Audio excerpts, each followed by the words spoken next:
চট্টগ্রাম ৯ আসন ৩৩ নম্বর ফিরিঙ্গি ওয়ার্ডের বিএনপি ৩১ দফা প্রচার কর্মসূচির অংশ হিসেবে আজিয়ে লিফলেট বিতরণ অনুষ্ঠিত ফজরতুন এলাকাত আছিল উৎসবমুখর রাজনৈতিক পরিবেশ, সাধারণ মানুষ ও নেতাকর্মী হলে মিলে এলাকাত তৈরি হয়েছে প্রাণবন্ত দৃশ্য। কিন্তু প্রধান অতিথি হিসেবে উপস্থিত আছেন বিএনপির কেন্দ্রীয় নির্বাহী কমিটির সদস্য আলহাজ মোহাম্মদ শামসুল আলম। উনি হয়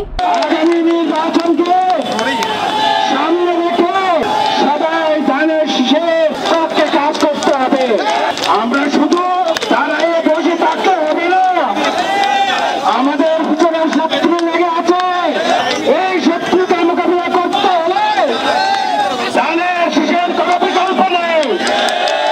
তোমরা ধানের শীষে ভোট দিয়ে আমাদের নেতা তারেক রহমান পুরোকে আগামী সরকার গঠন করার জন্য আমাদের সবার পক্ষ থেকে ধানের শীষে ভোট দিয়ে আমরা যারা আগামী সরকার গঠন করতে পারি। এই সময় আরো উপস্থিত আছেন চট্টগ্রাম মহানগর বিএনপির নেতৃবৃন্দ হারুন জামান, শওকত আজম খাজা, শিহাবুদ্দিন মুবিন, একে খান, জাকির হোসেন, আক্তার খান, আবু তৈয়ব, মামুন চৌধুরী সহ আরো বহুত কেউ।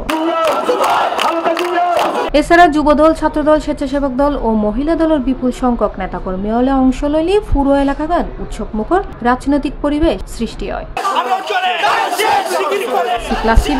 চট্টগ্রাম।